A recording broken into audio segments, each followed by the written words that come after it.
Hello there. It's Dr. Ken here today with Bear once again with a lecture from my Roman history class, which will be on the topic of the Principate of Augustus Caesar. So we have seen the fall of the Republic, the death of Cicero, the defeat of Mark Antony and Cleopatra, and the last man standing, who is Augustus Caesar. Or will be Augustus Caesar. He's Gaius Julius Caesar Octavianus for the time being, but he will shortly become Augustus Caesar. So to recap briefly, at the end of the civil wars, Augustus is the last man standing. In the wake of the Battle of Actium, Octavian emerges as the sole master of the Roman world and would rule the Roman Empire for another 45 years until his death in AD 14. Although his rise to power was always suspect, he succeeded in overhauling and reforming almost every Roman institution.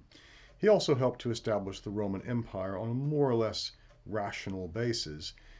His reforms carried the Roman Empire for almost 200 years, and this, the most creative period of the empire, is often called the Age of Augustus, sometimes called the Pax Romana, the Roman peace, or the Augustan peace, the Pax Augusta. So I'll go over in summary some of these things that happen as a result of Augustus's assumption of power, how he does it, and then I'll go into some more detail on the reforms themselves. On the 13th of January, 27 BC, Octavian appeared before the Roman Senate and laid down his supreme powers that he had been granted to that point. It was at this time Octavian took the name of Augustus Caesar, or in full, Imperator Kaiser Divi Filius Augustus. So, Supreme Commander Augustus, the son of the divine Julius Caesar. The Senate had been purged of its more questionable members, anyone who disagreed with him effectively, and reduced from about 1,000 members to 800.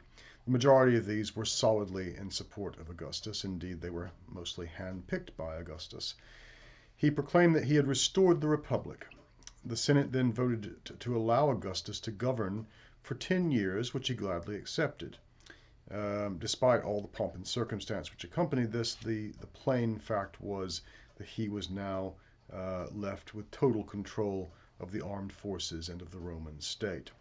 The Senate took an oath of allegiance to Augustus as emperor, imperator, supreme commander. Again, it doesn't mean precisely what we think of as emperor today, although it will come to mean that.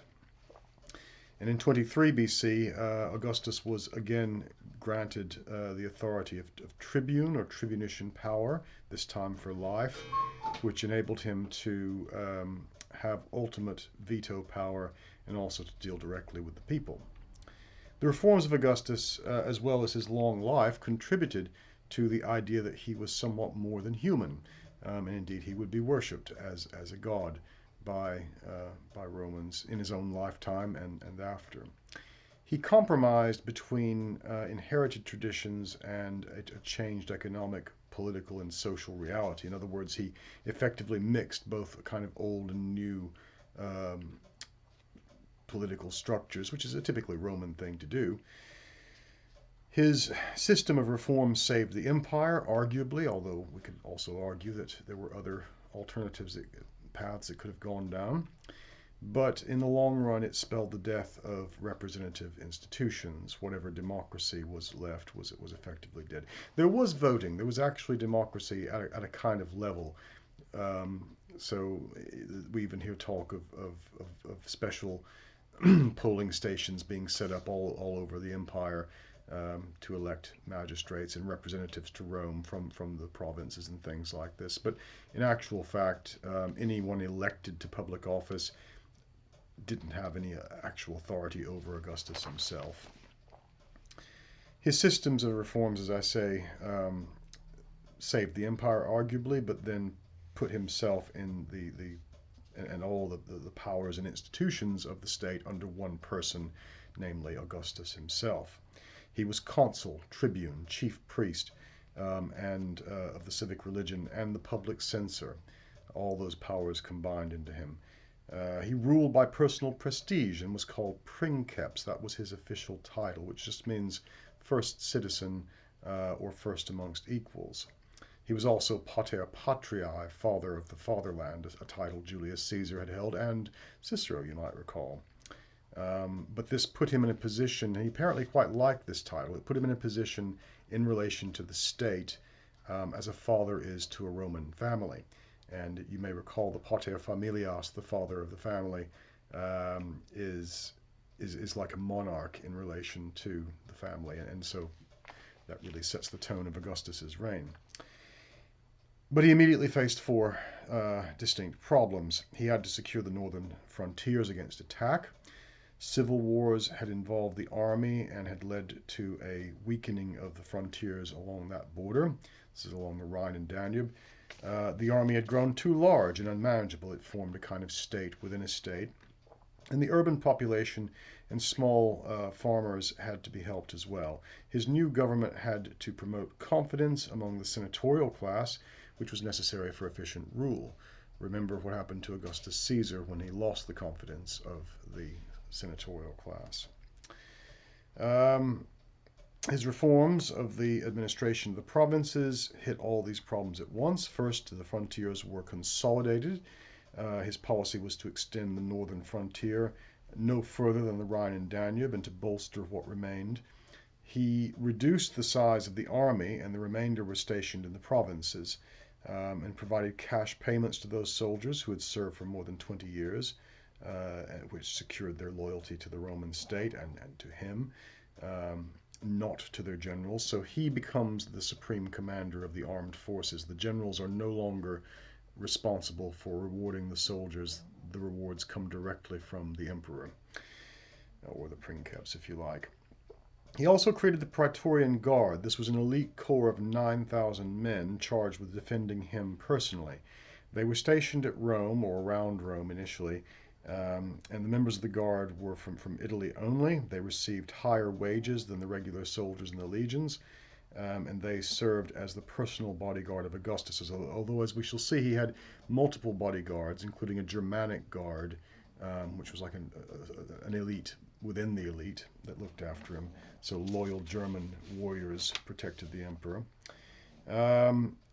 This obviously helped him a great deal. Augustus, we know of multiple attempts on his life throughout his reign. I've heard an estimate of about 3 attempts through every year of it. Remember, he reigns for 45 years, or rules for 45 years. So it's a testament to his security forces that they were able to keep him alive during that time. But the greater power, prestige, and pay that went along with those elite forces meant, and their role in relation to the emperor, meant also that in future they would be key to deciding who became emperor, which would be a problem for future generations.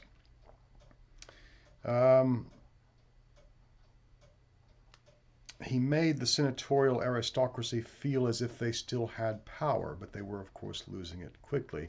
The reforms of Augustus stabilized the economy and made the Mediterranean basin nearly self-sufficient.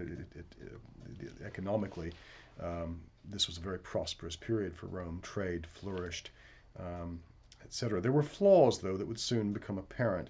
Economically, the system was based on a network of mutually interdependent areas. If one fell, or if there was a problem in one, it could then have an impact on the whole empire, and that would happen in time to come. The system of slave labor was also showing signs of deterioration. Slaves had no desire to work for free. Furthermore, the number of slaves had been reduced since many slave families had won their freedom by manumission. As a result, manpower was drained off the farms. And also Rome wasn't conquering new territories. This is where a lot of slaves came from. So there wasn't a huge influx of slaves into Rome, as, for example, there had been when Julius Caesar conquered Gaul. In general, the Augustan system worked fairly well. In fact, it lasted more than 200 years, as I mentioned, and provided a material and political base of cultural achievement that rivaled the Greeks under Pericles. This is the age of the Pax Romana, the Roman peace. But the Augustan reforms were not limited to political, economic, and social issues alone. They also envisioned a fundamental change in Roman culture itself. Augustus tried to turn Rome into a world capital and taught the Romans to identify their destiny with the destiny of humankind. They were the chosen people who would bring peace and stability to a violent and changing world, to bring civilization to those who need it. So, some other sort of general observations by scholars on the Augustan age, which is, again, roughly from 27 BC to AD 14, although arguably we could say it starts in even before that. As soon as the Senate voted to outlaw Mark Antony or to outlaw Cleopatra and go to war with her and Antony, that's the beginning of Augustus's reign. So 31 BC, 32 BC, thereabouts. It is typical of Octavian's political skill that under this arrangement, the much cherished Republic of Rome appears to have been still intact. Yet, as I say, with hindsight, most historians judge 27 BC to be the year of the imperial regime. It was in that same year the Senate gave Octavian his lifelong title of Augustus, which all future emperors would have. But his rule also brought 40 years of peace to Italy. And bear in mind that Italy and quite a bit of the empire had experienced civil wars for the last century. So 40 years of peace was a very welcome phenomenon. The frontiers were slightly extended. More importantly, they became established and properly defended. Professional careers were now possible in the army. Recruits sign on from about 16 years of age, which was later increased to 20. And the civil service as well becomes a professional route. So he vastly increases the civil service. He needs this bureaucracy to run his empire, and that's a career for many as well. Improved road networks make it easier to keep in touch with distant parts of the Roman world and to facilitate trade. New towns are built to Roman designs, etc. The region in which Augustus makes the most effect to extend the empire is beyond the Alps into Germany. And by 14 BC, the German tribes are subdued up to the Danube. In the next 5 years, Roman legions push forward to the Elbe, but this further border proves impossible. And in 89, Arminius, a German chieftain of considerable military ability, destroyed 3 Roman legions in the Teutoburg forest. This would be one of the darker stains on Augustus's career. I'll come back to that in a bit. And that seems to be a factor in setting the borders where he does. The conclusion bequeathed by Augustus to his successors is that the Roman Empire has some natural boundaries. In the north, these are the Rhine and Danube. The stability of Rome makes it possible for the flowering of the arts. The term Augustan age will come to represent the idea of cultural excellence, and we still use that term today sometimes. Britain in the late 17th, 18th centuries was sometimes referred to as an Augustan age because of the flowering of art. The emperor was also an enthusiastic builder. He boasts, with some justification, that he found Rome a city of bricks and left it a city of marble. One of the hardest problems confronting Augustus was the question of his own succession. His attempts to solve it are often authoritarian and blunt, but they are innocence itself compared to what the connivances of some of his family in the 5 decades after his death. We'll come back to some of that in a bit. So our reading for the seminar, a part of the reading, is from the Res Gestae Divi Augusti, that is the deeds accomplished by the divine Augustus, which he wrote himself, and this is the sort of thing that no other emperor has ever done. It was customary, of course, for Roman politicians like consuls, but others as well, to give an account of their term of office when they left it. And this seems to have been what Augustus was doing, but also it's a way of him promoting what he's done and sort of controlling to some extent what the histories in the future are going to say about him. So from his Res Gestae, he writes, "May it be my privilege to have the happiness of establishing the Commonwealth on a firm and secure basis, and thus enjoy the rewards which I desire, but only if I may be called the author of the best possible government. And bear with me the hope when I die that the foundations which I have laid for its future government will stand firm and stable." Well, it's been said that at the age of 32, Alexander the Great sighed for new worlds to conquer. That's actually a misquote. But when Augustus heard about this, he expressed his surprise that Alexander did not regard the right ordering of his empire he had won as a heavier task than winning it. So he both admired Alexander the Great for his accomplishment, but Alexander's empire fell apart just after Alexander died. Augustus would take the harder task, and having won an empire, would attempt to make it endure. It certainly endured longer than Alexander's. As I say, Rome had endured almost a century of civil war, assassinations, riots, coups d'etats, outright civil wars. Augustus invoked order from chaos. Right, peace was reestablished, and the madness of armed conflict was assuaged rather at every quarter. Some called it the peace of despotism, and it was certainly that, because in place of the Roman Republic, Augustus founded the imperial regime. But even his enemies had to admit that civil war was worse than an illegal monarchy. What they have is an illegal monarchy.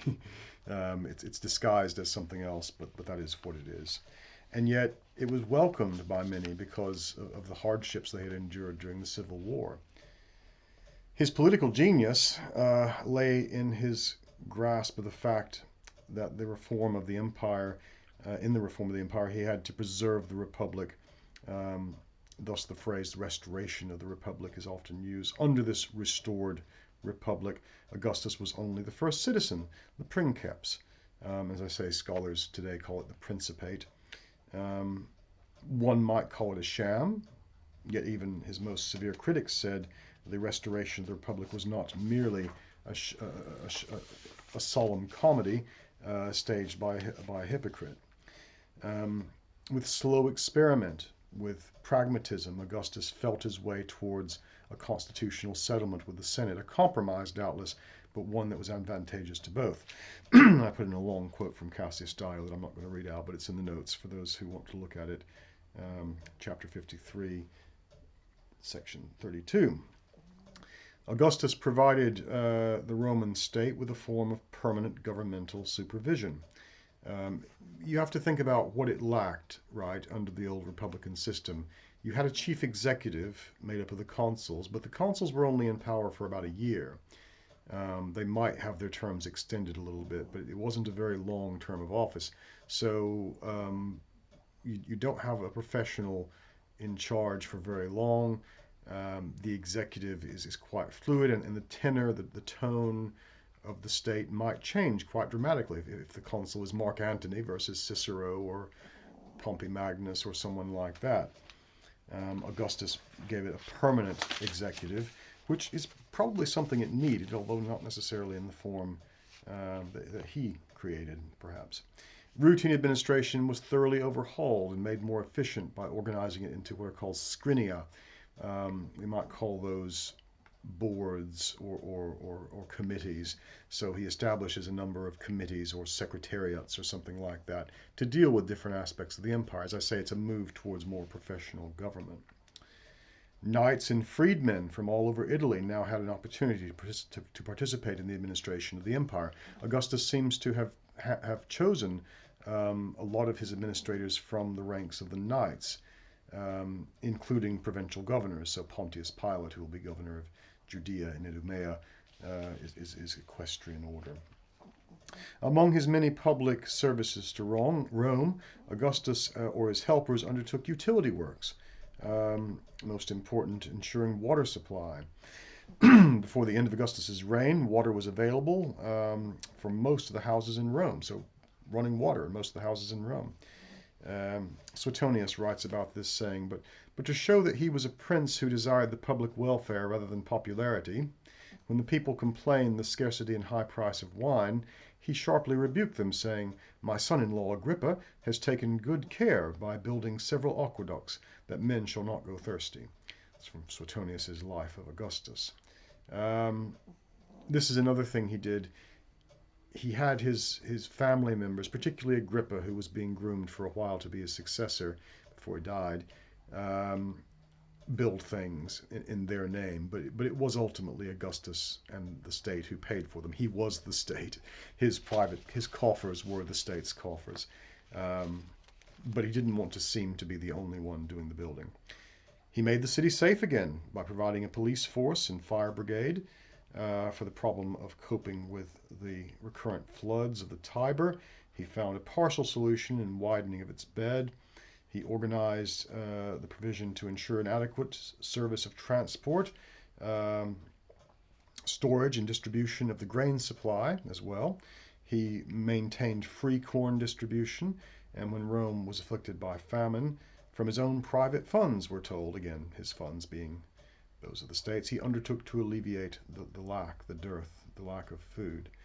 So it's not without significance that under Augustus, the city was for the first time called the Urbs Aeternia, the eternal city. So it's the first time we hear Rome referred to as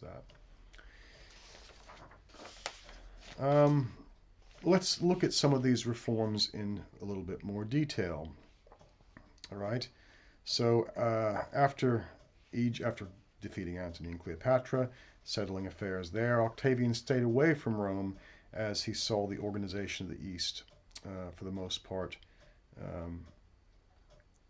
And for the most part, Antony's reforms were left in place, so long as suitable loyalties were suitably redirected towards him.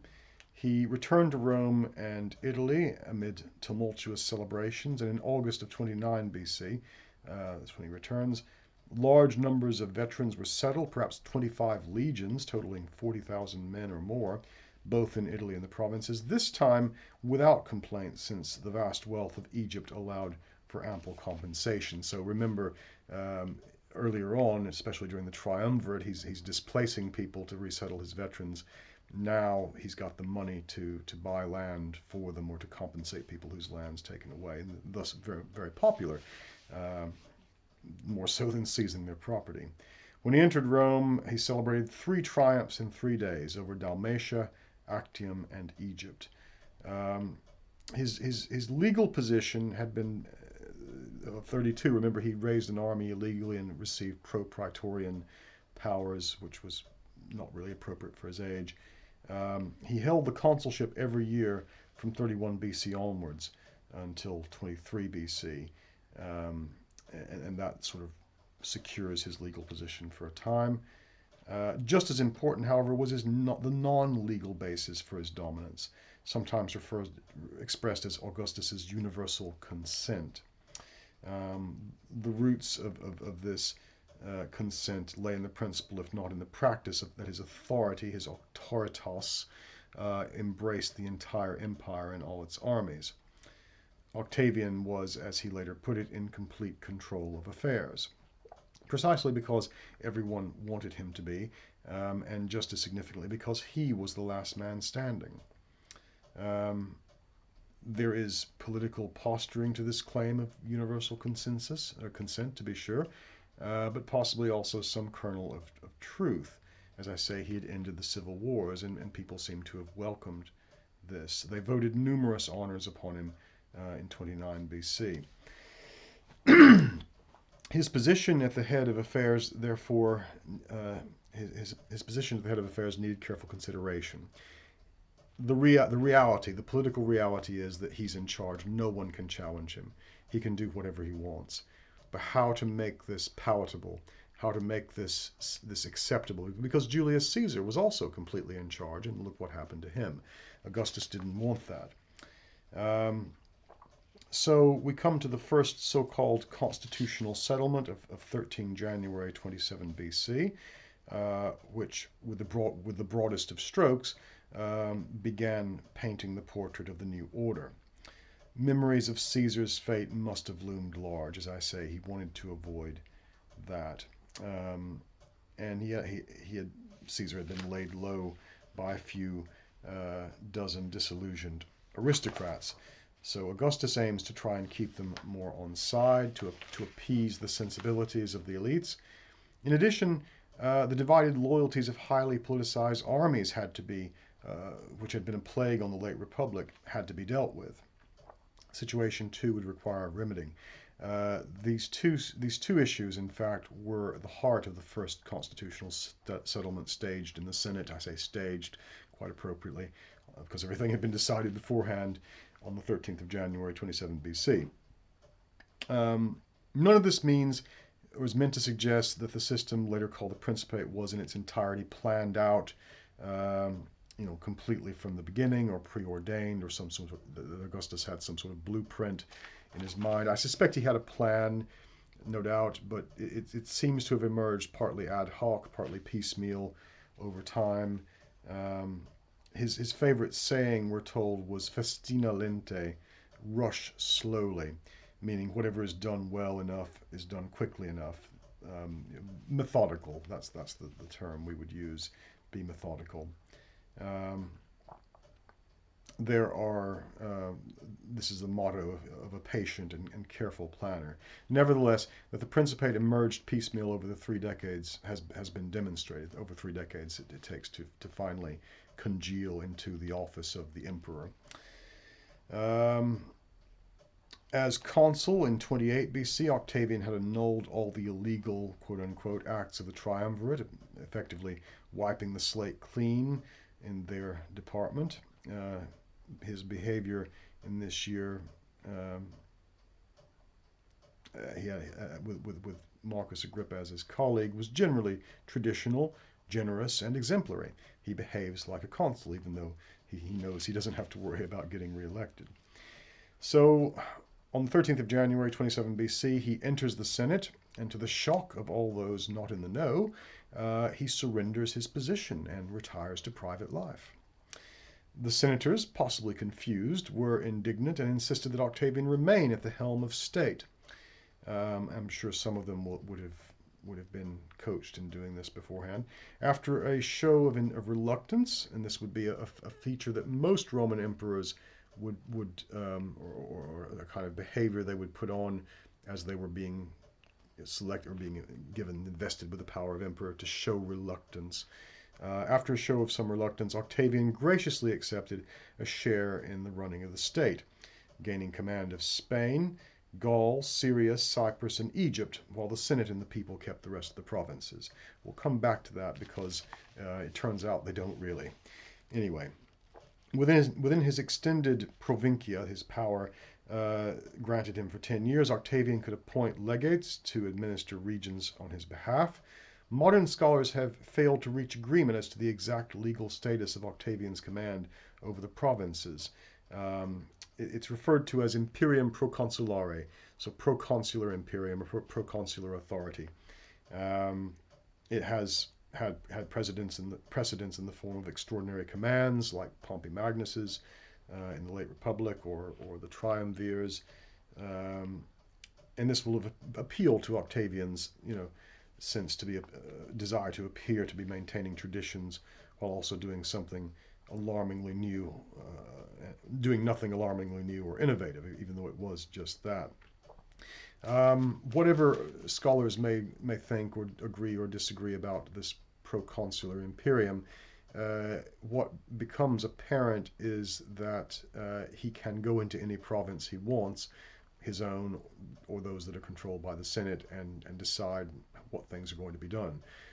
We have examples of decrees and other artifacts that demonstrate this. He was awarded other honors. and privileges in the second meeting on the 16th of January 27. Here Octavian was named Augustus, a word ringing with religious and social meaning, but not suggestive of complete political dominance. So Augustus has the root of augur, so the priestly quality about it, and auctoritas is sort of implied by it, authority. We use the word august, so honored, dignity. That's honor and dignity, that sort of thing. It implies, rather than dictator. But again, the title will come to be synonymous with emperor. So Gaius Julius Caesar Octavianus now became Imperator Kaiser Augustus, Caesar Augustus. Other honors carried more symbolic meaning: laurels placed on the door of his house, an award of the civic crown for saving the lives of citizens, the shield of virtues erected in his honor. They were no less significant in that they helped establish Augustus's preeminent state, or place in the state rather, and craft the beginnings of the Augustan ideology.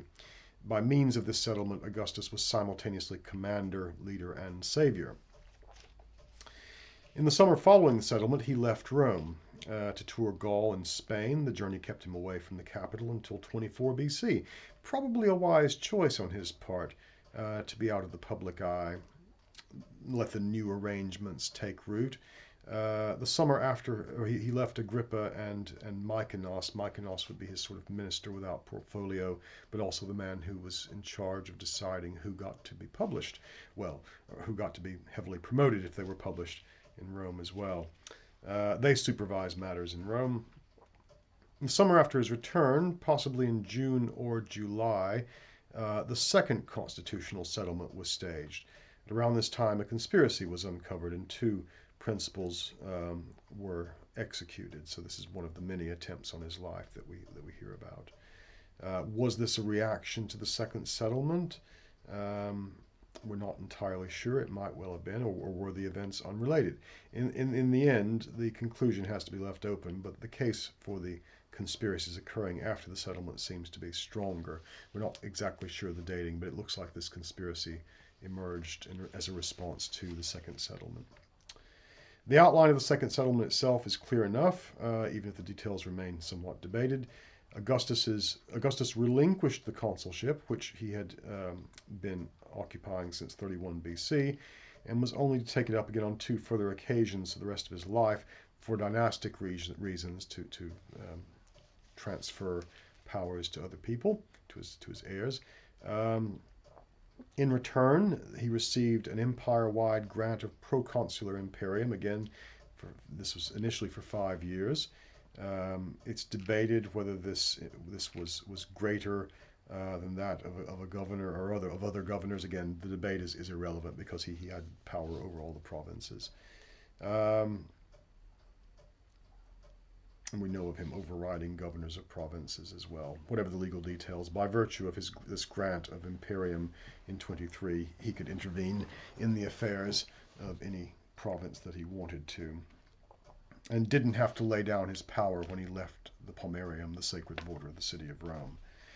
He was also granted the tribunician power, tribunicia potestas, also for 5 years initially.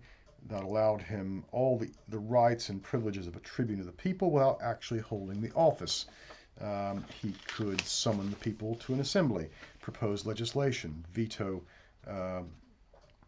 other proposals, and so on.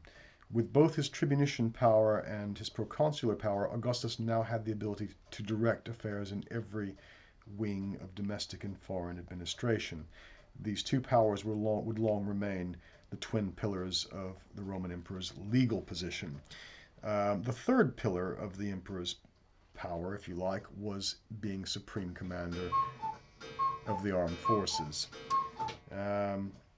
While the settlements of 27 and then 23 BC established the basis of his position, further refinements were necessary.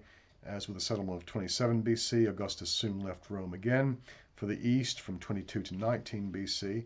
Before he left, he was forced to refuse offers of a dictatorship or perpetual consulship pressed on him by the people, who appear to have completely missed the subtleties of the Second Settlement. Um, at any rate, over the coming years, he received piecemeal some significant privileges and honors. In 23 BC, for instance, he was given the right to convene the Senate whenever he saw fit.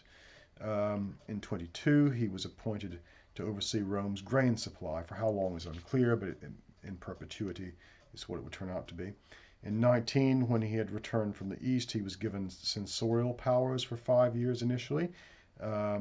So he's the censor. Remember, he can decide who's on the rolls of the Senate, and he can police the public morality. When Lepidus, the third member of the triumvirate, finally died in 13 or 12 BC, Augustus became chief priest, Pontifex Maximus. Finally, in 2 BC, he was granted the title father of his country, Pater Patriae, father of the fatherland, a title of which he was immensely proud. And as I say, this puts him in a relationship to the state as a father would be in relationship to his family in a Roman household, which is that of a monarch, in effect. The other sort of, if you like, in addition, I should say, he held membership of all the colleges of priests, numerous symbolic privileges. He was immune from taxation, couldn't be prosecuted because of the tribunician power. And then there's the matter of his auctoritas. The word translates into English as something like authority, but in Augustus's case, it's something more. It means essentially that he doesn't have to tell people what he wants, and it still gets done. If it just makes it known, say, for example, that he would prefer this or that politician to be elected to the consulate or to this or that magistracy, they will get elected. If he wants, some law passed in an assembly, he doesn't have to propose it. He doesn't have to say anything. He just has to indicate that he would like that to happen, and it happens. This is his authority. He just simply had to make known his preference for matters to transpire accordingly. And we're told he boasted that he surpassed all in his auctoritas. The complex edifice of the Augustan Principate was at its base a sham, of course, at its heart. But like any successful sham, it was one that people could believe in. Above all, there was political genius in Augustus's slow and careful acquisition of overarching authority in every area of public life. At every step of the way, from the oath of 32 BC that he required the Roman armies to make to him personally, through to the constitutional settlements and the honors and privileges conferred upon him piecemeal, he could present himself as the passive partner. On all occasions, the Senate and the people of Rome voluntarily conferred powers, privileges, and honors on him. He sought nothing for himself. Never mind that he was the supreme commander of the Roman military and could order them at a moment's notice to put the whole city to the sword. That's a given, but the reality of his power lies obviously with the armed forces. That these new powers were never rescinded, we know that they were given to him for fixed periods of time, but they were never rescinded. They were always renewed and eventually made permanent. It's entirely beside the point. There was the illusion of choice. This is what mattered. The vocabulary Augustus chose to express his power to were a model of tact, leading citizen, not dictator, authoritative influence, not command. Throw into the equation his modest lifestyle. He went out of his way to appear modest. He lived in a smaller house, mansion, but still a smaller one than befitted someone of his status. He wore standard clothing. He didn't wear, jeweled robes and crowns. He dressed like a Roman patrician. Supposedly his wife, Livia, made clothes for the family. He seemed to be a man of the people, very approachable. He routinely consulted the Senate and had a genuinely impressive work ethic as well. And we have in Augustus one of the greatest and most skillfully manipulative politicians in any nation, in any age. Admittedly, not all of his reforms worked. The chief was that he left too heavy an administrative burden on his successors. Not all of his ingenuity could devise a means for making the empire foolproof, and the state suffered when its head was a dolt or degenerate. Meaning that because he held supreme authority and oversaw everything, it required someone with a kind of administrative genius to actually do that effectively. He had that genius, but not all of his successors did, and that would be a problem from time to time. Not all of his social reforms of morality by acts of parliament actually worked. Occasionally, he lacked funds for the armies, and he suffered two major military defeats on the frontiers. These are recounted in Suetonius' Life of Augustus. Suetonius writes, he suffered two severe and ignominious defeats, those of Lollius and Varus, both of whom were in Germany. Of these, the former was more humiliating than serious, but the latter was almost fatal, since 3 legions were cut to pieces, along with their generals, his lieutenants, and their auxiliaries. When the news of this came, he ordered the watch to be kept by night throughout the city to prevent outbreak and prolong the terms of governors of the provinces, that the allies might be held to their allegiance by experienced men with whom they were acquainted. He also vowed great games to Jupiter Optimus Maximus in case the condition of the Commonwealth should improve, a thing which had been done in the Cimbric and Marsic wars. In fact, they say that he was so greatly affected that for several months in succession he cut neither his beard nor his hair, and sometimes he would dash his head against a door, crying, "Quintilius Varus, give me back my legions!" And he observed the day of the disaster each year as one of sorrow and mourning. There were still fires in Rome despite the fire brigade. The Tiber still periodically flooded. Yet the empire prospered for the next 2 centuries, as I said. Well, I've been talking about legal, political reforms, but at the heart of Augustus's position was in the state lay the army. It had been a major player in the chaotic events of the late Republic, as we saw. Since the time of Marius, the army was used as a political tool. It had carried Augustus to power. Concern for its proper maintenance and for the effective channeling of its loyalties was therefore one of the chief goals of the Augustan settlement. In achieving those goals, Augustus' actions were a rousing success, since the army was turned into a force for imperial politics for the better part of a century. So he completed his ongoing professionalization of the Roman military by establishing a force of 28 standing legions.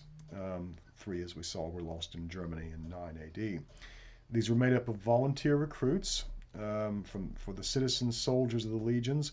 Service was for a prescribed period, first 16 and then 20 years, on a regular wage and with fixed rewards upon discharge.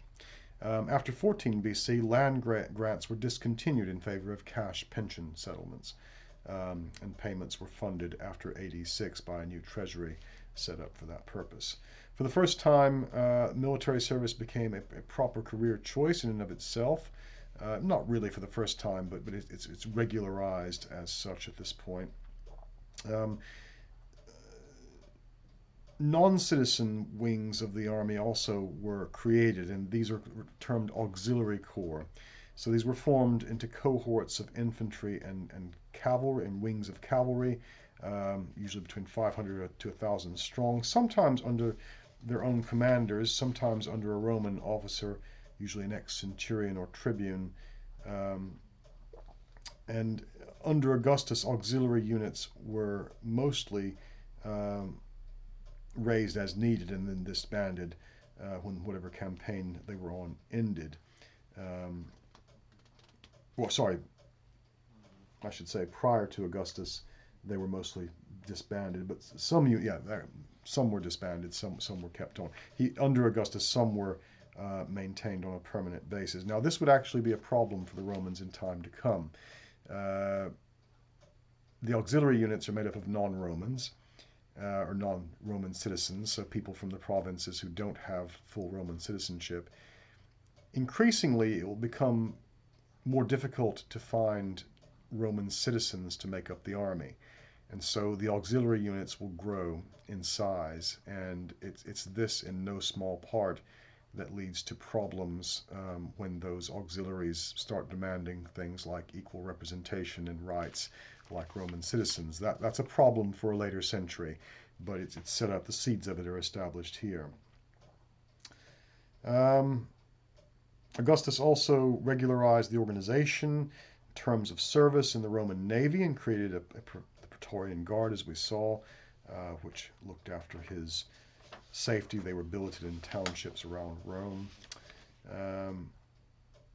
He was careful to channel the loyalties of this new professional army directly to himself. So no longer were generals, as I say, responsible for rewarding the troops. Augustus himself would reward them.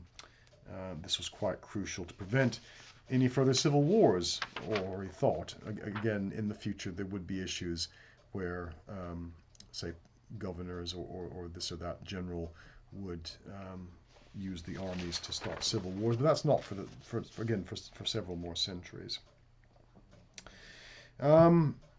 But how to do this? Because, of course, we know that when a Roman commander achieves a military victory, he's meant to have a triumph. And that could potentially be seen to take away some honor from the emperor.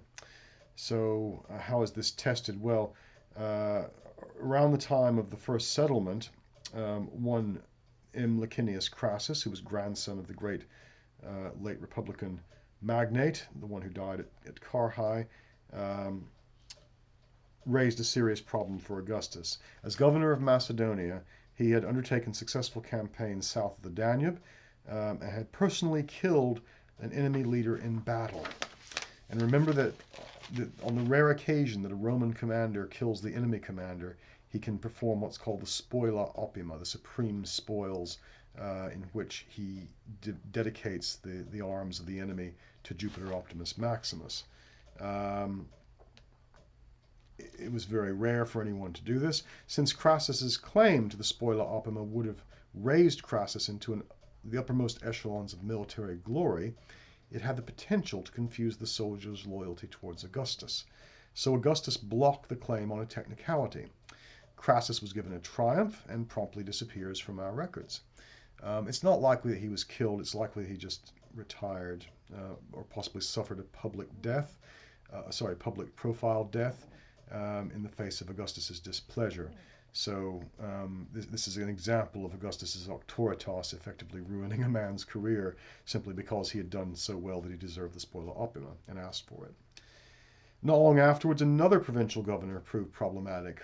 C. Cornelius Gallus had been appointed as the first prefect of Egypt after its annexation in 30 BC. Like Crassus, he embarked on a number of campaigns to suppress revolts and to attack neighboring peoples. He then celebrated his successes with statues of himself and bragging inscriptions, one of which has survived. Enraged, Augustus let it be known that he no longer considered Gallus his friend. He didn't act against the man at all, but charges were immediately brought and proposals made that Gallus be convicted in absentia and exiled, and his property given to Augustus by other people. Augustus had nothing to do with this, but again, his auctoritas, his authority acting out. His social status and political career in ruins, his very life perhaps in danger, Gallus committed suicide in 26 BC. Both of these men had behaved fully within the boundaries of republican precedent, but had failed utterly to appreciate a fundamental rule of the new order. There would be no military glory but Augustus's. In contrast, Marcus Agrippa, for so long Augustus's right-hand man, who had won repeated military victories for Augustus prior to and including the Battle of Actium, repeatedly refused honors and triumphs granted to him. All of his victories were celebrated by Augustus. Agrippa knew how to play the game. The glory goes to Augustus. In terms of the administration of the empire, well, the Senate had moved from being the chief organ of state to being a subordinate entity, an assemblage of administrators at the disposal of Augustus. They become something like his cabinet. or at least those of them that are accepted into his private ranks. What was essential from Augustus's viewpoint was that the senators not have this fact dangled in their faces. So he makes sure to give them lots and lots of honors. Pardon me, he liberally, he created suffect consulships, a sort of supplementary consulship that doubled the number of men holding the consulship per year. So a suffect consul was ordinarily only in a kind of emergency chosen when the previous consul dies or for some reason can't, complete his term of office. Augustus actively encouraged consuls to step down early in their reign, or not their reign, early in their administration, and have others appointed in their place. This spread the honor around and made the senators feel quite good. He also appointed senators to newly created positions such as curatorships of the aqueducts or the public works, the prefecture of the city, and so on, like a mayor. Throughout, he consulted the Senate frequently and fully and treated it with respect. More significantly, he formed an inner cabinet, a concilium, from the 2 presiding consuls and a representation of minor magistrates, and 15 senators chosen by lot. Nevertheless, in Cassius Dio's revealing words, nothing was done that did not please Caesar. As the administration of the state became more regularized, Augustus also drew administrators from the non-senatorial section of the elite, the equites, as I say, the knights, and a variety of new posts were created exclusively for them, including command of the praetorian cohorts and of the firefighters, the vigiles they're called, prefecture of the corn supply of Egypt. Their role as army officers also appears to have been expanded in those years. As a result, the equites, the middle class, benefited enormously from Augustus's rule and that of future emperors. Altogether, the thrust of Augustus's administrative reforms was to create permanent standing offices headed by longer-term appointments, where the republican system had preferred occasional or rotating appointments or none at all. So he looks for areas that need someone in charge of them and make sure that there's someone in charge. In the sphere of external affairs, many of the army's conquests were formed into new provinces, especially along the south shore of the Danube. In the east, in Mauritania, North Africa, client kingdoms and principalities were allowed to continue to exist, sometimes in very complex arrangements, such as the tetrarchs in Palestine, or the numerous lesser kingdoms that dotted the interior and eastern regions of Asia Minor. From 27 BC, these provinces were divided into those that fell into Augustus's imperial provinces and those of the Senate. But again, we know that he could intervene in any of them he wanted. Imperial territories outnumber the public ones by a factor of almost 2. And we've got decrees that reveal, as I say, he could interfere in any province that he wanted. Remember that in the Old Republic, it was not unusual for governors of provinces to extort their subjects, to raise money, often for political reasons, to run for office, like Caesar did with Gaul, or Verres with Sicily. Now, if a provincial governor is doing that, then he's seen to be threatening the emperor. So there's no incentive for a governor to fleece the provinces. Therefore, provincial administration is vastly improved. Peace and prosperity, and prosperity in particular, is a result of the Augustan regime. Any governor extorting the provinces would instantly be seen as suspicious, and that could be quite dangerous for him. We hear of no major failings in the management of the provinces during his reign, and certainly nothing on par with the rapacious activities that took place in the late Republic. Augustus, of course, could intervene, and his image, his head, his bust, or statues of him was found all throughout the provinces. Can be found long after his death. Even when other emperors who are meant to be worshipped as gods aren't as prominent, Augustus's statues, Augustus's bust can be found. He was very popular.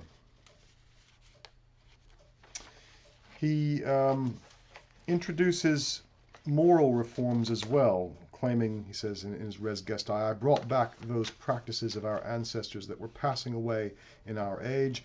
We call this sumptuary legislation, limiting extravagance. He tries to put a cap on divorces to punish childishness and adultery. It mainly affects the elites. It doesn't seem to have a lot of impact on the wider empire. He restricts the number of freed slaves that can be done through people's wills. He also increases or introduces a new kind of status called Junian Latinity. This is for freed men and women, former slaves who are not full citizens. It could be upgraded, though, to full citizenship, and one way to upgrade it was to have children, and other taxes. There are taxes on people for being single. There's every encouragement to produce offspring. Although, in terms of his own private affairs, Augustus fell quite short of his own ideals with his own family members, and we'll see more of that in the seminar. But he strengthens the law against adultery, but himself committed adultery many times, and his own family members, particularly his daughter Julia and granddaughter, also called Julia, were notorious for their activities. Then there's the issue of the worship of Augustus. So an imperial cult develops in the East, in particular, and in the provinces. Augustus won't let himself be worshipped as a god in Rome, or indeed in Italy, ideally, but he allows the provincials to worship him. So temples are built, usually, as we saw before in the religion lesson, they'd be built to Roma Dea, the divine personification of Rome, but also to the emperor. In any case, well, but in Rome, people still wanted to worship him, apparently, so he allowed them to worship his divine spirit, his numen, or genius, as it's sometimes called.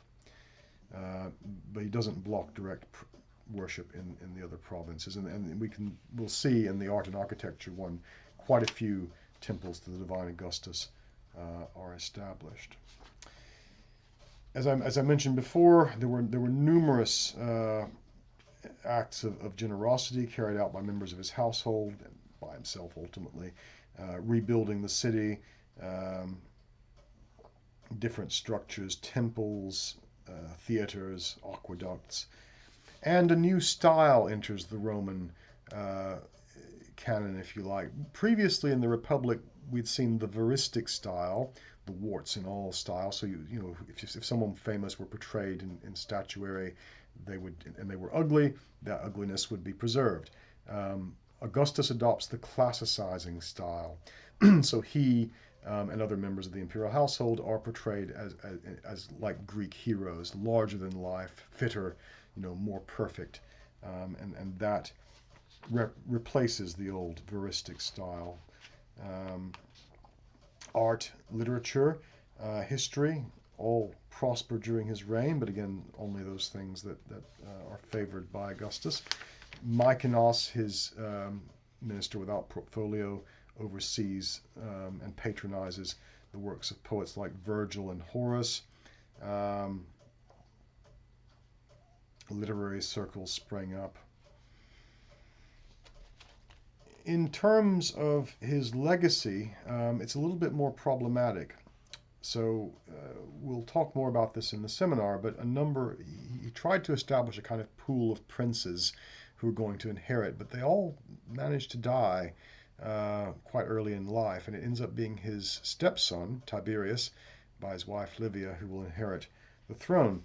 But there was no constitutional mechanism for transferring political power in Rome. So what he does, and what emperors will do for some time, is to make his heir and successor co-equal with him, giving the same powers, encouraging the Senate to vote the same powers on him. And that will also prove problematic in some ways. So the key to Augustus' success seems to have been methodical, careful planning, and longevity.